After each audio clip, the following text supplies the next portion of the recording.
फाल्गुन कृष्ण गणेश चतुर्थी व्रत कथा। फाल्गुन मास हिंदू वर्ष का अंतिम महीना होता है।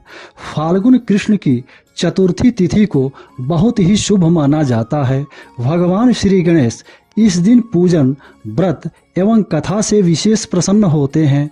संकष्टी चतुर्थी व्रत करके दान दक्षिणा देने से प्रथम पूज्य श्री गणेश जी सभी मनोकामनाओं की पूर्ति करते हैं।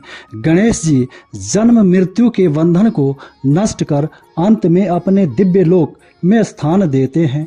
इस गणेश चतुर्थी के दिन सर्वार्थ सिद्धि एवं अमृत सिद्धि नामक योग का शुभ संयोग बन रहा है। इस शुभ घड़ी में व्रत एवं पूजा करना विशेष फलदायी होता है। अब आइए सुनते हैं फाल्गुन कृष्ण गणेश चतुर्थी व्रत कथा। विष्णु शर्मा नामक ब्राह्मण की कथा। ओम गं गणपतये नमः। पार्वती जी पूछती हैं, पुत्र फाल्गुन कृष्ण चतुर्थी को गणपति जी की पूजा अर्चना कैसे करनी चाहिए? इस महीने में गणेश जी का पूजन किस नाम से होता है और आहार में क्या लेना चाहिए? गणेश जी ने कहा, हे माते, फाल्गुन मास की चतुर्थी को हेरंब नाम से गणेश जी की पूजा करनी चाहिए। पूजा का विधान पहले कही गई विधि अनुसार है। इस दिन खीर में कनेर का पुष्प मिलाकर गुला बांस की लकड़ी से हवन करना चाहिए। विद्वानों के मतानुसार भोजन में घृत और चीनी लें। श्री कृष्ण जी ने कहा, पुराने समय में युवनाश्व नाम के एक राजा हुए थे। वे बहुत उदार, धर्मात्मा और देवताओं एवं ब्राह्मणों की पूजा करने वाले थे।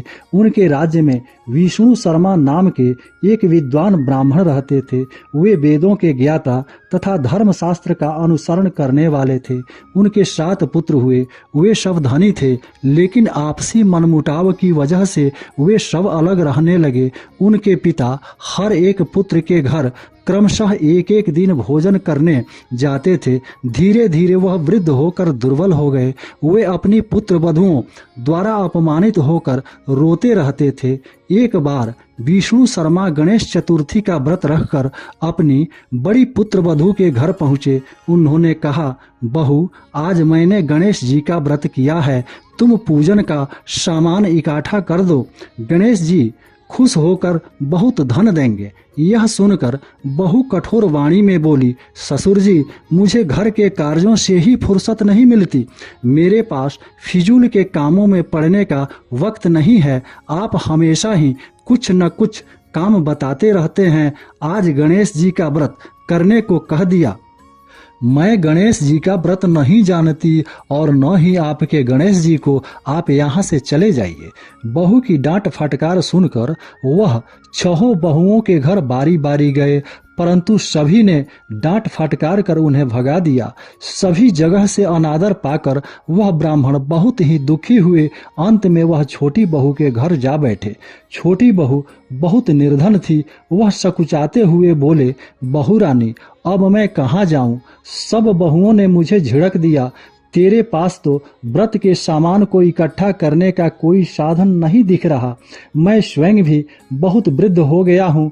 मैं बार बार सोचता हूँ कि इस व्रत को करने से सिद्धि मिलेगी और सभी दुखों का नाश हो जाएगा। ससुर की यह बात सुनकर बहू बोली, ससुर जी, आप इतने परेशान क्यों हो रहे हैं? आप स्वेच्छा पूर्वक व्रत कीजिए। आपके साथ मैं भी इस व्रत को करूंगी। इससे हमारे दुखों का नाश होगा। ऐसा कहकर छोटी बहू कहीं से भीख मांग लाई और उसने अपने तथा ससुर के लिए अलग अलग लड्डू बनाए। उसने चावल, चंदन, फल, फूल, धूप, दीप और नैवेद्य सब अलग अलग करके ससुर के साथ पूजन किया। इसके बाद आदर से ससुर को भोजन कराया। भोजन की कमी के कारण स्वयं कुछ न खाकर भूखी रही।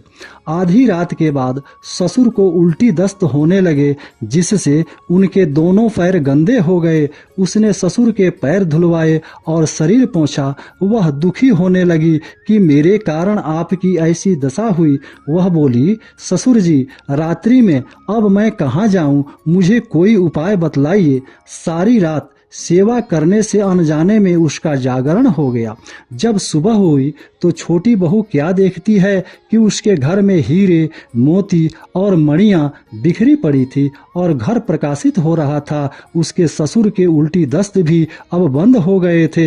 हैरान होकर वह अपने ससुर से पूछने लगी, यह धन किसका है? इतने हीरे, मोती, मणि, मूंगा आदि मेरे घर में कैसे आ गए? हमें कोई चोरी में फंसाने के लिए तो यह घर में नहीं डाल गया है। बहू की बात सुनकर ससुर ने कहा, बहू, ये सब तुम्हारी श्रद्धा भक्ति का फल है। तुम्हारी भक्ति से गणेश जी प्रसन्न हो गए हैं और उन्होंने इस व्रत के करने से ही तुम्हें इतना धन दिया है। बहू कहने लगी, ससुर जी, आपकी कृपावश गणेश जी प्रसन्न हुए हैं। मेरी निर्धनता दूर हुई है और मुझे अपार धन संपत्ति प्राप्त हुई है। आप धन्य हैं, आपकी कृपा से ही मैं धन्य हुई।